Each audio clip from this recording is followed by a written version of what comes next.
The United States makes the UN work when it wants it to work. And that is exactly the way it should be, because the only question to the United States is what's in our national interest. My name is John, and the International Criminal Court is back in session.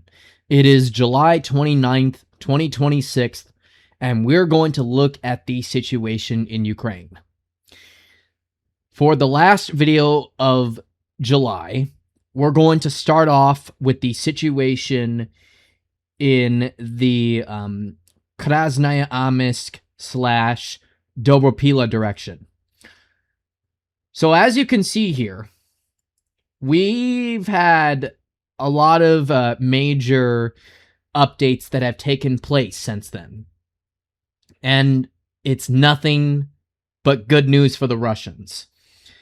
After the capture of Bieletsky last week, like the full capture of the town itself, which is north of the equally strategic Rodensky, the Russian army, via the Group of Forces Center, wasted no time in capitalizing on their control of Bieletsky and have seized control over the villages of Volodyansky, Svidly, and Shevchenko. There's even reports of clashes taking place right now for the villages of Chernigovka, Krasno, Podila. That's a weird one. It almost sounds like Krasnopilya, but they had to add a D, which in turn makes it sound like a bunch of gibberish. But anyway, Krasno, Podila, Mady, Ashive, and finally Little Dobropilla right here. The Russians right now are contesting for the southern flank of the city of Dobropilla itself, and once all of this comes under Russian control, the city of Dorila is pretty much cooked.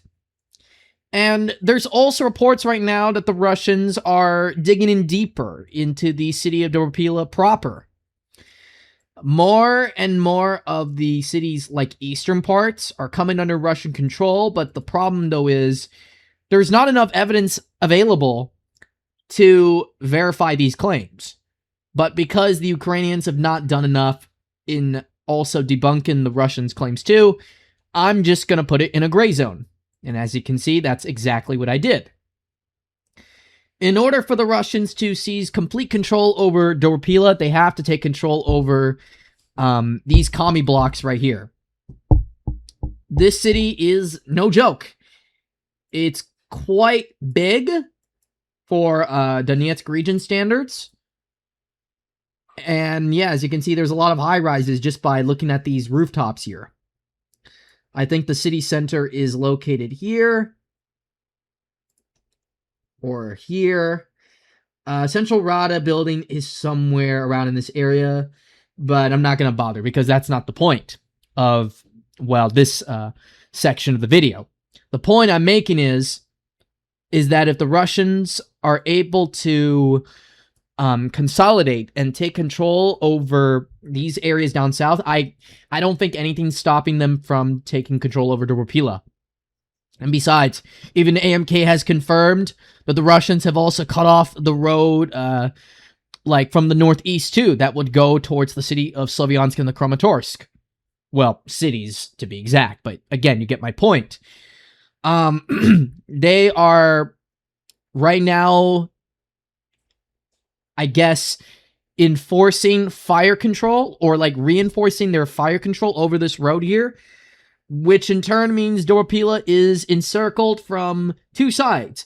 And the only way to get supplies in and out of the city is through this road here that will go from Belozerske and Novodonetsky, which is right here, and Belozerske is also right here. A lot of commie blocks, as you can see right here, so it's not going to be easy for the Russians once they have to storm this town. But getting back to Dobropilla, yeah, the armed forces of Ukraine are falling apart pretty quickly, though I'm not expecting a quick capture. I don't think that's going to happen. What I think will happen is that the Russians will keep advancing through these fields, but if they are lucky and do take Dorpila, then yeah, everything here is just going to fall very quickly. And then after that is said and done, the Russians are going to enter the Dnipropetrovsk region in this direction, which in turn will make this part of the Dnipropetrovsk region look completely worthless. So yeah, Vostok might just withdraw at that point. Like, it won't be worth the PR to try to hold on to those areas forever. Though they'll probably return to it anyway because of the fact that Ukrainians are running out of man. Like, every day, like, situation is worsening for them, like, in every single part of the front line right now, which is something that the mainstream media won't acknowledge because, well, they're all paid by the U.S. government to not report such things. And if word were to get out that the armed forces of Ukraine are collapsing, then public support for the war will go down. They will no longer see it as a worthy investment. They'll just see it as another lost war, another lost cause, or something like that, and we should move on from it. So yeah. Now, getting away from Dorpila direction, as you all know, by now the Russians are taking more of these areas. There's also big news coming in from the Slovian-Chromator direction too. And once again, it is not good news for the armed forces of Ukraine. As you can see on this map, the Russians have fully, I guess, consolidated their control over the city of Konstantinovka and are already contesting for the town of Oleksivo-Druskovka. Right here, as you can see on the map. And apparently the Russians have even got past, like, the signage. Like, the main entryway into the town here, which is right there. I marked it under Russian control. But yeah, Oleksivo-Druskovka is now contested. And this is the last major settlement that stands in the way between the group of forces Yug and the city of Druskovka. Well, at least in this portion of the front line. Because if we go a little further, like northwest, it's even worse. The Russians have completed their captures of Pryut, Torske, Krasny Kut, and have also reportedly taken control of Turetsky as well. There's also reports, too, that the village of Novo-Hryhorivka is also about to be captured by the Russians. And if this were to happen, then this road here that would go from, I don't know, this is like one of the roads that goes into Druskovka, by the way, basically gets cut off. Like, the Russians will be able to enforce fire control over these areas with drones, but also conventional manpower. And yeah, it will effectively put Druskovka, for the most part, in a cauldron. And they'll be able to shoot off conventional artillery at the city itself, which in turn will make it uninhabitable, not just for the residents, but also for the armed forces of Ukraine, too, that are deployed in the city. So yeah, this road gets cut off, and that basically means there is no way to supply it from the northwest. There will be, like, virtually no way of doing so, and it also makes Druskovka look even more vulnerable than it already is right now. So I don't really know if the Ukrainians are going to put up a long, dragged-out fight for Druskovka. I mean, it's not 2023 and Bakhmut, okay? I just don't see them really lasting long here because of the fact that they're literally, like, in a major terrain disadvantage because, as you guys know by now, Chasiv has now been completely consolidated, and along with that, Podilsky, Chervone, Mykolaievka, and Stinky, they're all going to come under Russian control very soon. And once this happens, nothing's really going to stop the Russians from basically taking over Druskovka and therefore entering Kramatorsk from the south. So yeah, I don't know if they're going to really hold on to Druskovka because of the terrain issue. It's literally on low land. So why stay and get bombed to death? Like, just why? It wouldn't be worth it. And then going a little further up north in the proper Slovian-Chromator direction, the Russians have captured some fields outside of the village of Tikhonivka and are also continuing to bombard Kramatorsk from the hilltops in this area here. And then going further to the north, it is now confirmed that the city or big town of Mykolaiivka is now contested by the Russian army, which basically means the fate of Sloviansk is now hanging in the balance. If Mykolaiivka falls to Russia, Sloviansk is effectively cooked. Its eastern side will be completely exposed, and also, I think this water treatment plant and power station here, will be coming under Russian control, which means effectively Donetsk region, for the most part, falls to Russia.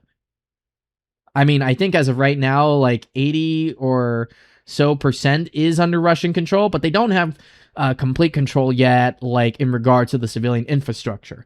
But if they're able to take this, then they basically will have control over the infrastructure in Donbas, thus basically giving them the decisive advantage in both Sloviansk and the Kramatorsk. So yeah, their battles are nearing very fast, and if I were the armed forces of Ukraine, I'd be very terrified right now. Now going a little further up north, Boryska and Drivka has come back under Russian control after months of clashes, according to Anatoly Radov. And because of that, we can now expect the battle for Bova itself to begin very soon, if not already by now. But yeah, the capture of Boryska and Drivka essentially puts Bova itself in a very perilous position. And then going a little further up north, half of Novoplatonivka is under Russian control. Once they're able to capture this, then Bova from the north will be opened. And then, you'll see the start of the battle for Bova. Going to the Kupiansk direction, the armed forces of Ukraine are continuing to resist on the eastern side of the Oscar River, despite the fact that the Russians have already captured the vast majority of it. Kyiv-Sharivka is under 2/3 Russian control. Russians are still clearing everything out, but we can definitely say with confidence that they do have majority control over Kyiv-Sharivka. No changes in Kupiansk too, by the way, in case if you're wondering. Now, going into the proper Kharkiv direction, the Russians are continuing their offensive/breakthrough here, and as a result of recent operations, they have completed their control, their capture of the villages of Ustinivka, Ivashine. They're on the gates of Kupine. They have also consolidated control over Artilne. And then going further to the west, we see that the Russians are continuing to advance within the town of DOBROPILLYA'S, Bakshivka, Varivka, Ivanovka, and are even about to enter the village of Vasilovka as well. So they're hoping to clear out this entire pocket of Ukrainians within the northeastern corner of the Kharkiv region by September of 2026, which would have been the 4th anniversary of the infamous Kharkiv counteroffensive that set the Russians back in Ukraine for years. Now, there are also reports by Deep State UA that the Russians have crossed these waters here from the village of Strelicha and have taken up some positions within these forested areas. So we can definitely assume that everything here is a gray zone. And then we can also safely say now that the Russians do control this stretch of land here along the border with Kharkiv region in Ukraine and are continuing to battle it out with the Ukrainians for the town of Kozacha-Lopan. In the Sumi region, and this is where the video will end, by the way, the Russians have continued their advances. They have entered the village of Mauritania and taking control of the forest areas east of it. And then going to the main Sumi direction, Novosibirsk has fallen to Russia completely. The group of forces north claimed the capture last night.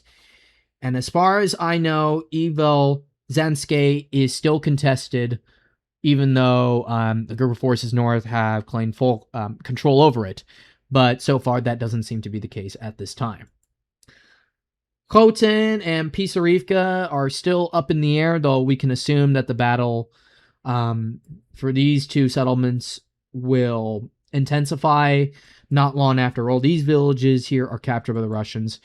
And then finally, the Russians have advanced outside of the villages of Babilivka, Bila Beriza,